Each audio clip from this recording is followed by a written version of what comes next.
Pozdravljeni vsi skupaj, jaz sem David Bajs, danes vam bom predstavil Jupyter in Galaxy za analizo podatkov v odprti znanosti.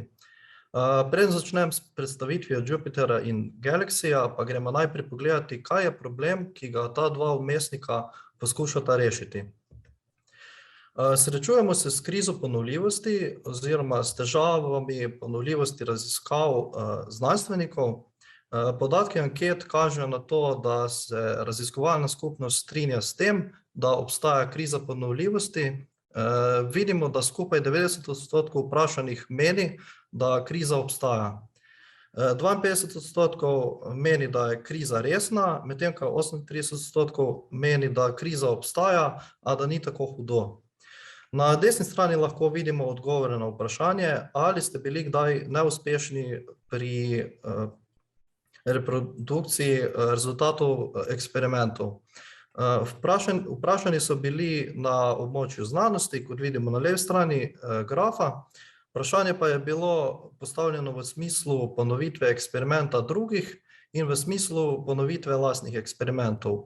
S temnejšim odtenkom so ponovitve drugih eksperimentov, s svetlejšim pa so lastne ponovitve. Kot vidimo, so anketiranci v povprečju lastnih eksperimentov ponovili samo v okoli 50% primerih, pri ponovitvi drugih pa so rezultati še slabši. Kot vidimo, so v vseh kategorijah rezultati uspešnih ponovitev manjši od 40%. O ponovljivosti objavljenih raziskav je bilo narejenih veliko študij. Ne glede na znanstveno področje se zdi, da več ali manj polovico pregledanih publikacij ni mogoče reproducirati. Velik del je zato, ker podatki niso na voljo ali pa niso razumljivi. Pogosto ni mogoče razumeti, kako so bile opravljene tudi same analize. Prav zato je pomembno, da uporabljamo orodja, ki nam omogočajo lažje beleženje, sledenje in ponovljivost raziskovalnih postopkov. No, v tem koraku bomo začeli obravnavati projekt Jupyter in njihova orodja. Projekt Jupyter je projekt in skupnost, katere cilj je razvijati odprtokodno programsko opremo, odprte standarde in storitve za interaktivno računalništvo v več 10 programskih jezikih. Izmed teh so vključeni Python, R in Julie, ki so nekako osnovni programski jeziki v uporabi. Projekt Jupyter pa je razvil in podprl interaktivne računalniške izdelke, kot so Jupyter Notebook, Jupyter Lab in Jupyter Hub. Te si bomo sedaj tudi pogledali. Jupyter Notebook je spletna aplikacija za ustvarjanje in skupno rabo računalniških dokumentov, ki združujejo živo kodo s pripovednim besedilom, enačbami in vizualizacijami. Ponuja preprosto poenostavljeno izkušnjo, osredotočeno na dokumente, primerno je za veliko različnih primerov uporabe. Če si pogledamo sliko na desni strani, vidimo, da imamo tukaj neko številčeno celico. Tukaj pišemo samo kodo, recimo tukaj je Python, in spodaj vidimo rezultat tega, kar je bilo zapisano v celici. To bomo tudi pogledali bolj natančno potem na primeru. Jupyter Lab je pa naslednja generacija Jupyter Notebook vmesnika, torej to je neka vrsta nadgradnja, bi lahko temu rekli. Jupyter Lab je najnovejše spletno interaktivno razvojno okolje za notebooke, kode in podatke. Njegov prilagodljiv vmesnik omogoča uporabnikom konfiguriranje in urejanje delovnih tokov na področju podatkovne znanosti, znanstvenega računalništva, računalniškega novinarstva in strojnega učenja. Modularna zasnova pa vabi razširitve in obogatitve različnih funkcionalnosti. Če si še okvirno pogledamo sliko na desni strani, vidimo, da je tukaj odprtih več notebookov. Lahko imamo tudi graf in pa na levi strani pa vidimo, da je neke vrste IDE, ki nam omogoča brskanje po datotekah, premikanje po mapah, ustvarjanje novih map in tako naprej. kar v samem notebooku to ni mogoče. Jupyter Lab in s tem Jupyter notebooke lahko izvajamo lokalno ali pa kar v brskalniku oziroma v oblaku. Pa se najprej pogledamo, kako lahko Jupyter uporabljamo brez kakršnekoli namestitve ali konfiguracije. To nam omogoča že sam Jupyter projekt, kjer s klikom na njihovi spletni strani na gumb Try it in your browser dobimo opcije za različno izbiro načina zagona, kjer lahko odpremo Jupyter Labs kar v brskalniku. Potem imamo tam Jupyter Lite, ki je distribucija Jupyter Lab, ta se v celoti izvaja v brskalniku in je razširitev Jupyter Laba.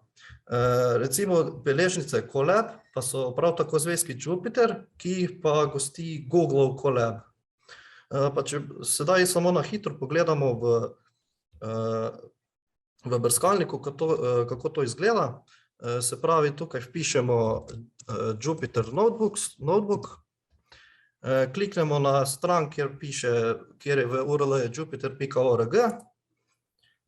Če malo scrollamo navzdol, vidimo, da je tukaj enako, kot je bilo na prosojnici, se pravi, kliknemo na ta gumb in tukaj na Jupyter Lab.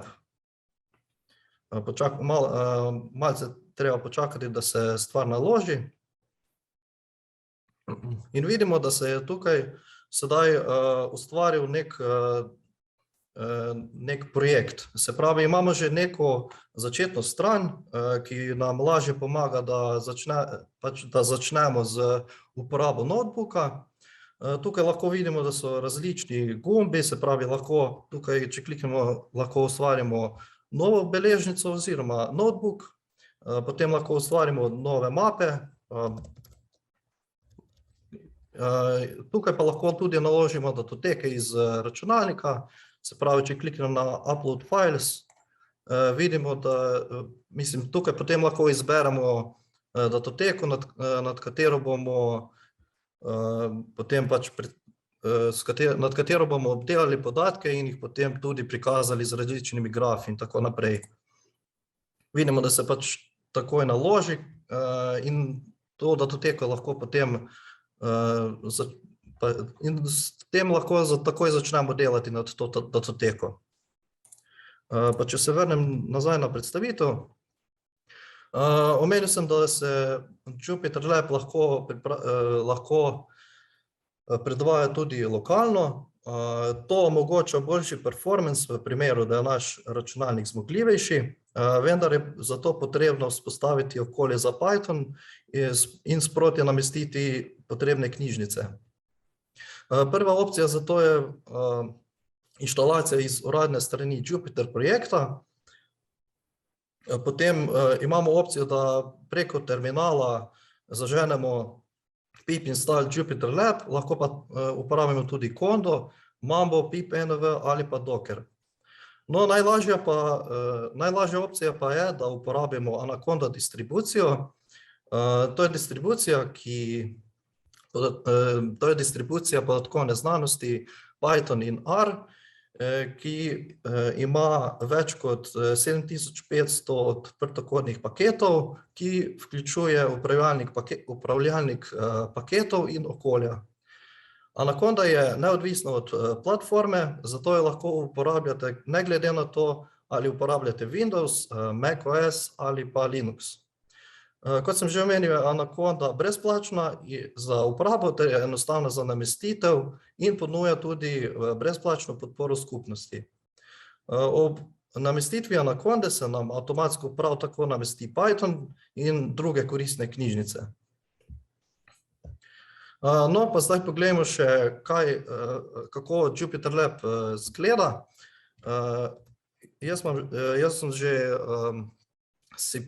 sem si že prej pripravil Anaconda distribucijo. Tukaj lahko vidimo, da lahko zaženemo Jupyter Notebook ali pa Jupyter Lab.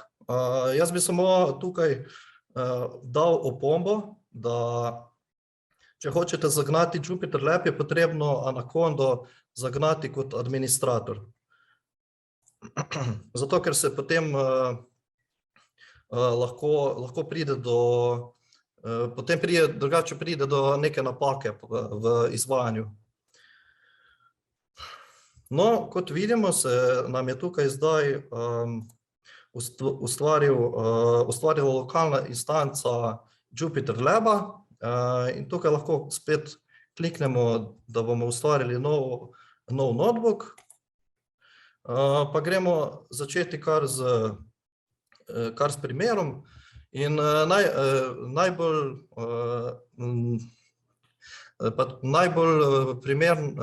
najbolj enostavna operacija, s katero lahko sprobamo, če vse dela korektno, je to, da izpišemo nekaj, da nekaj izpišemo.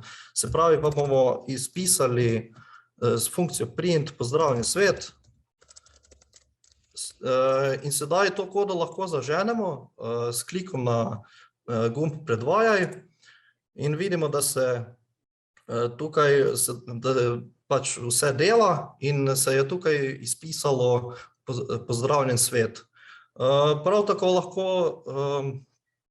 kodo zaženemo z bližnjico na tipkovnici Shift plus Enter. To bom jaz tudi v nadaljevanju delal, da se ne boste spraševali, zakaj ne klikam na play, na gumb predvajaj. No, pa gremo najprej pogledati, kako se vključijo različne knjižnice lahko. Se pravi, za ta primer bomo vključili knjižnico Time in bomo najprej izpisali hi, potem bomo iz knjižnice Time vzeli funkcijo sleep, ki za 3 sekunde, pač ta funkcija sleep sprejme parameter, to so sekunde, se pravi, za koliko sekund se bo izvajanje programa ustavilo. Pa če probamo, zdaj vidimo tukaj, da se je najprej izpisal hi, potem je program počakal 3 sekunde in se je izpisal še der. Prav tako lahko tukaj v Jupyteru pišemo funkcije, pa kar seveda verjetno veste, da v Pythonu funkcijo definiramo z def, potem sledi ime funkcije in parameter funkcije, potem znotraj te funkcije bomo samo vrnili niz, pozdravljen in pa ime, ki ga bo funkcija sprejela. Na to pa lahko to funkcijo bomo potem tudi poklicali v tej vrstici in bomo znotraj tega vpisali ime in če zaženemo, vidimo, da se je izpisalo ime, to ime, ki smo ga vpisali znotraj klica funkcije. No, prej sem omenil, da je prednost Jupytera to, da lahko pišemo dokumente. To je pa možno zaradi tega, ker ima Jupyter opcijo Markdown language-a. Markdown language ima sintakso za pisanje besedila. To pomeni, da ima že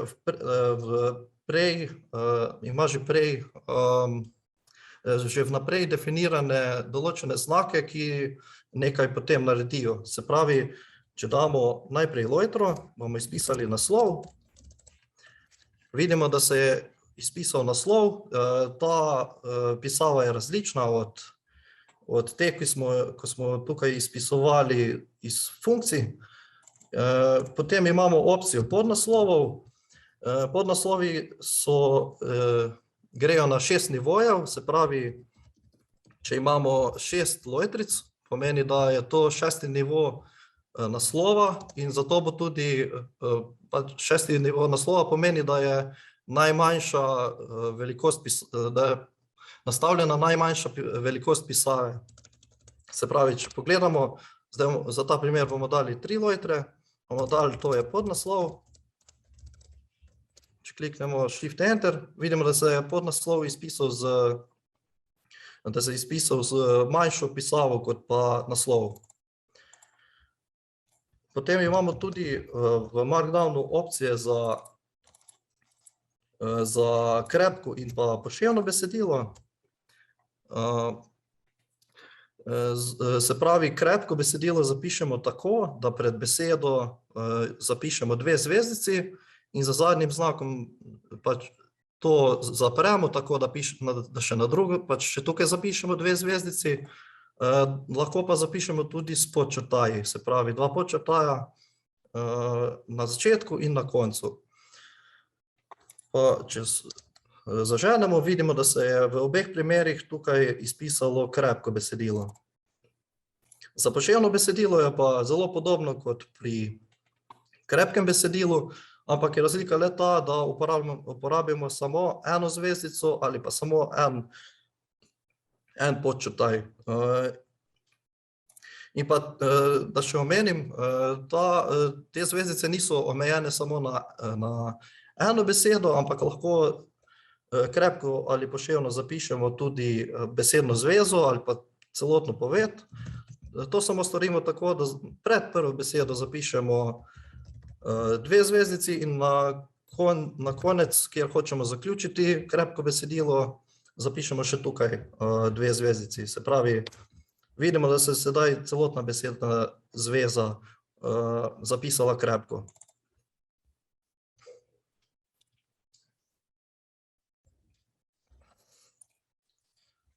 Potem ima še Markdown Language ima še opcijo, da pišemo sezname.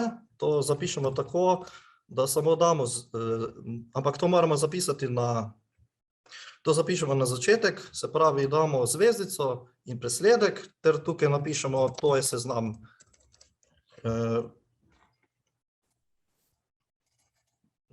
In če ne vem, to je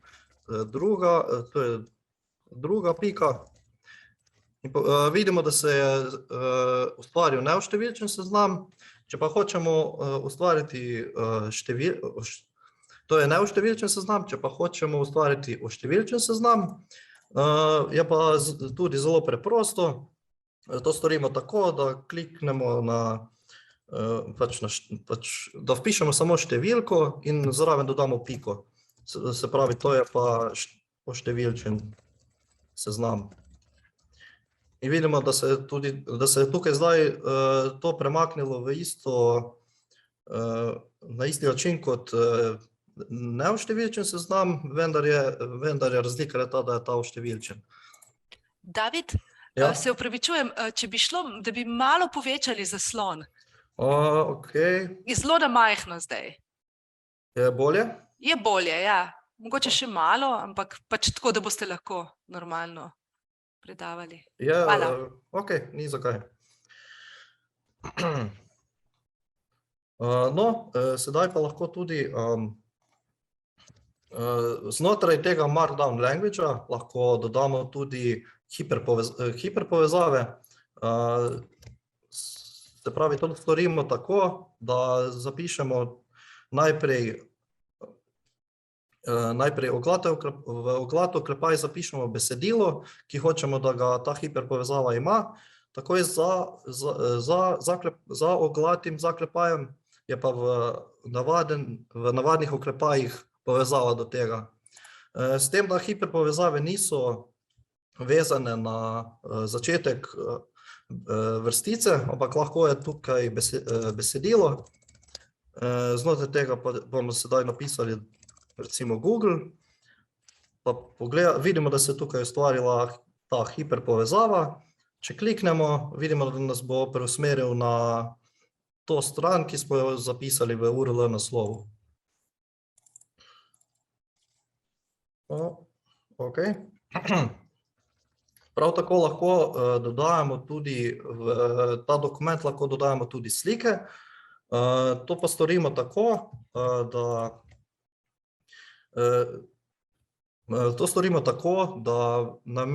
je pač sintaksa zelo podobna hiperpovezavi. Edina razlika je ta, da imamo tukaj pred oglatim oklepajem klicaj in tukaj lahko vpišemo naslov slike, potem je pa tukaj URL do te slike. In kot vidimo, se pač tako dodamo slike, se je tukaj izpisala, se je tukaj izrisala slika. Potem imamo še, ampak to ni način, kako lahko dodamo slike. Če mogoče poznate iz HTML-ja, je značka IMG in znotraj te značke je atribut src. Znotraj tega dodamo to URL povezavo, ki je bila zapisana tukaj znotraj oklepaja. In znotraj te značke lahko dodamo tudi širino slike. Pa če vidimo, lahko tudi višino določimo. In vidimo, da je dejansko slika sedaj malo manjša zaradi tega. Potem imamo pa še tudi v Markdown Languageu opcijo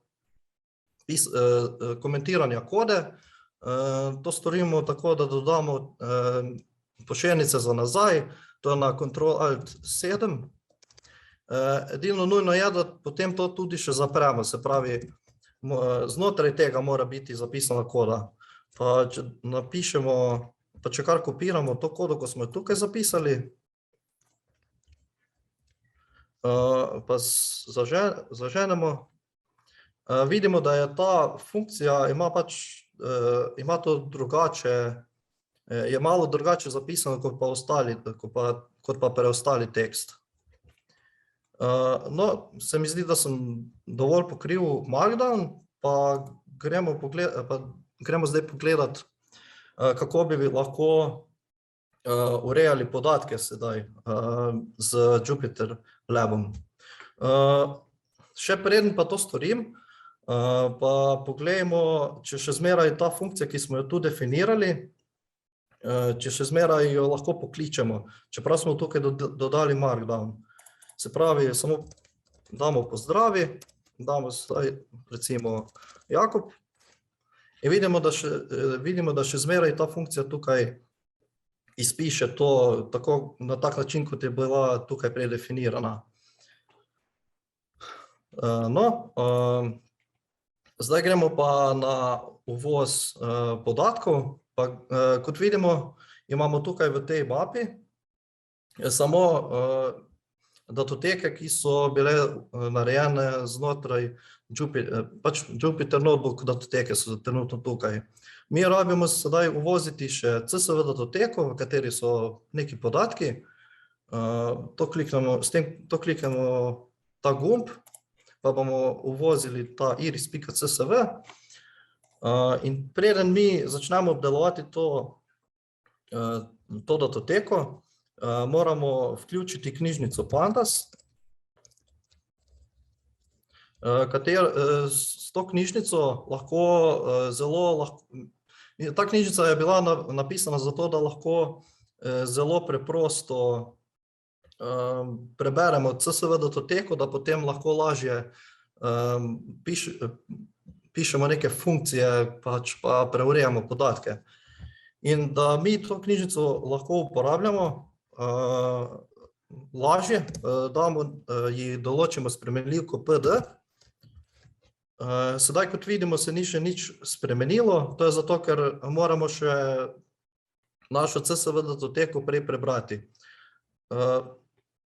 In to storimo tako, da bomo sedaj v spremenljivku DF oziroma DataFrame bomo poklicali to knjižnico Pandas s PD in zdaj bomo poklicali funkcijo read.csv, se pravi preberi CSV datoteko, znotraj tega pa moramo dodati parameter in to je pot do naše datoteke. Zdaj, ker smo mi to CSV datoteko dodali znotraj iste mape, kot je naš notebook, je dovolj, če tukaj samo zapišemo ime datoteke, se pravi iris.csv. Vidimo, da se še ni nič zgodilo, pa dajmo pogledati, kako lahko izpišemo prvih 5 vrstic v tej datoteki. Se pravi, to pa storimo s funkcijo head. In vidimo, da smo CSV datoteko uspešno prebrali. Ta datoteka ima 5 stolpcev in v vsaki vrstici piše za določeno vrsto, kakšno ima širino in dolžino listov ter dolžino in širino cvetov. Pa lahko še pogledamo, tukaj s to funkcijo smo pogledali prvih 5 vrstic CSV datoteke, s funkcijo tail pa lahko pogledamo zadnjih 5 vrstic datoteke. Če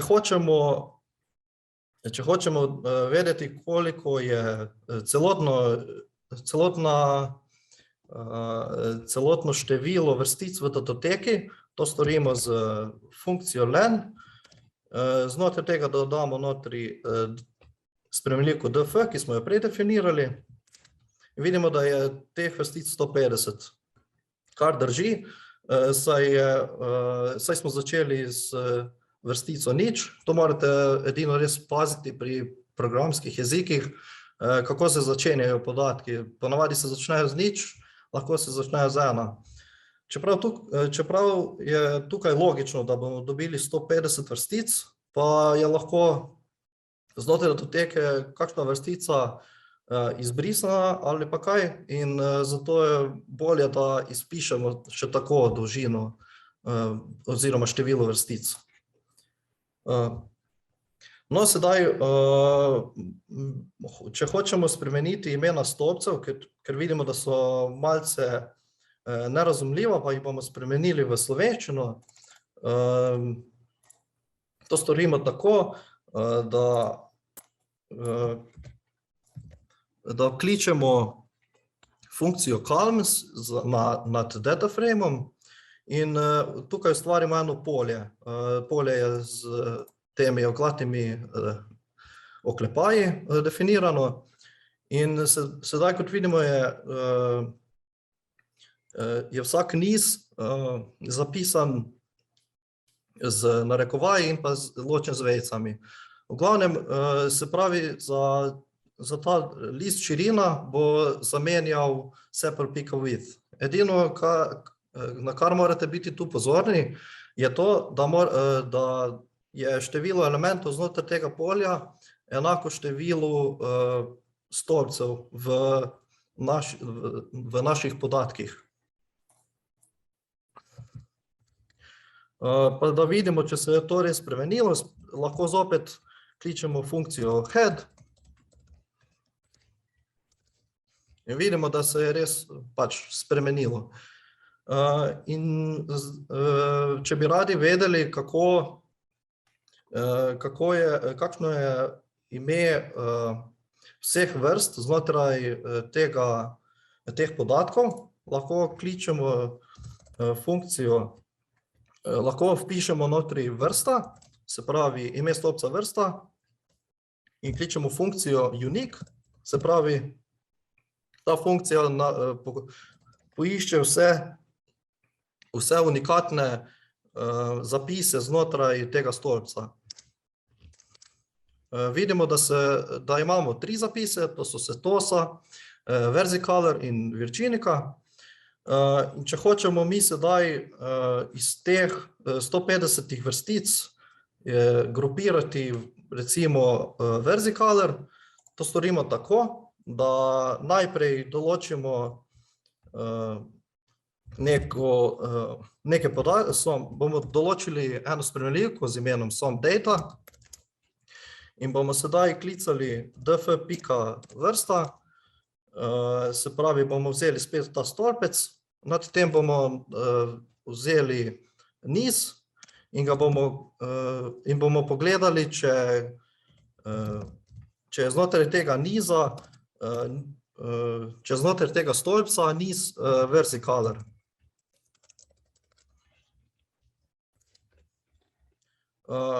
Se pravi, še izpišemo sem se malo zatipkal.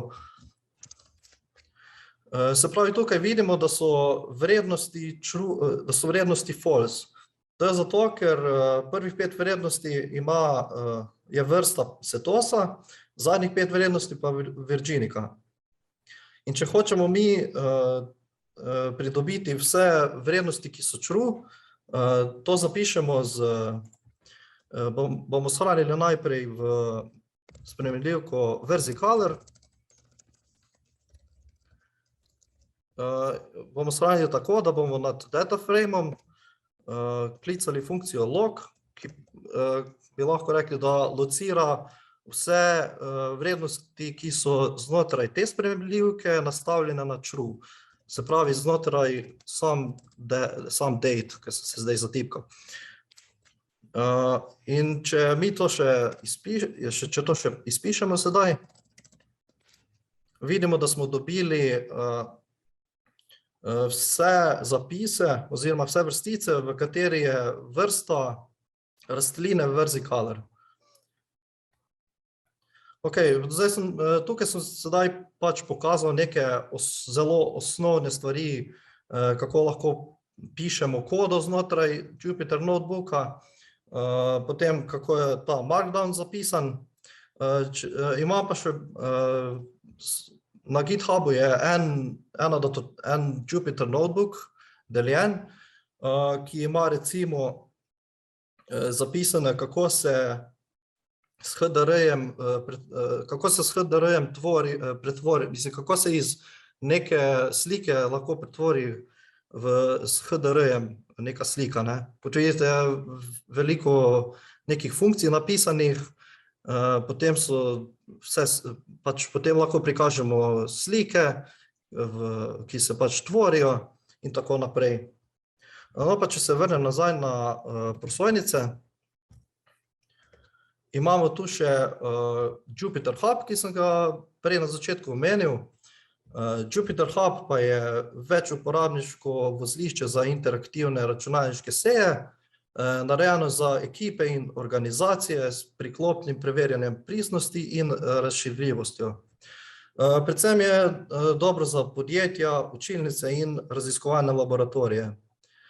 Uporabniki dostopajo do svojega okolja preko brskalnika, za namestitev Jupyter Huba pa je potrebno naprednejše poznavanje in znanje o ponudnikih oblačnih okolij, znanje o Kubernetesu, Helmu, Jupyter Hubu, potem je treba vedeti tudi, kako se dela s terminalom. Možno je tudi, da morate vedeti tudi Docker, GitHub, potem, če hočete svoj Jupyter Hub nekje registrirati za neko javno rabo, potem rabite vedeti tudi, kako se registrira domeno in tako naprej. Ponavadi se sam Jupyter Hub namesti in poganja na plačljivih oblačnih okoljih, možno pa je tudi poganjanje na strežniku, vendar je potrebno še dobro poznavanje le-teh. Zato se v to ne bomo preveč spuščali, saj bi to zahtevalo zopet neko posebno predavanje in tudi veliko preznanja. Možnosti za deljenje ali objavo notebookov je več, vendar nažalost nobena ni, kako bi rekel, out of the box. Torej, da bi s klikom lahko hitro delili, ampak je potrebnih par korakov. Nekako najboljše možnosti, razen neposrednega deljenja, kar pomeni, da notebook najprej shranite ter ga pošiljate naokoli, je deljenje s pomočjo GitHuba. To torej pomeni, da na GitHubu naredite repozitorij in vanj naložite notebook, katerega lahko uporabniki potem tudi gledajo. To omogoča tudi, da določimo, ali je notebook public, torej da je dostopen vsem, ali pa da je privaten, torej mi dovolimo dostop le določenim uporabnikom. Podobno deluje tudi Gist, oziroma Gist, ki je preprost način za deljenje krajših zapisov v eni datoteki. Za gledanje samih notebookov je pa dober prav tako tudi NBViewer. NBViewer spada pod Jupyter projekte in ta omogoča ogled notebookov, ki so dostopni preko linka. Na primer v iskalnik prilepimo povezavo do datoteke na Gitu, ki nam pač vrne prikaz notebooka. Tako lahko delimo samo ta prikaz in ne celoten Git repozitorij. Te načini pa imajo eno veliko pomanjkljivost, naprimer same skripte uporabniki ne morejo zaganjati, temveč lahko samo gledajo. Če jo želijo uporabiti, jo morajo naložiti v svoje Jupyter okolje, rešitev za to pa je Binder oziroma Binder. To je še en odprtokodni projekt za skupno rabo zvezkov. Ta ne samo upodablja vhode in izhode v zvezku, ampak tudi gradi dokrevo sliko skladišča, zaradi česar je gostujoči notebook lahko interaktiven. Interaktivna možnost za to je prav tako tudi Jovian, vendar ga je potrebno namestiti lokalno, ter ima pomanjkljivost, da je zastonj da lahko naredite le do 5 projektov. Kot zadnjo možnost pa lahko bom omenil tudi Galaxy platformo, katero si bomo tudi pogledali in ta omogoča še dosti več. Recimo možnost deljenja Jupyter notebookov je samo majhen bonus.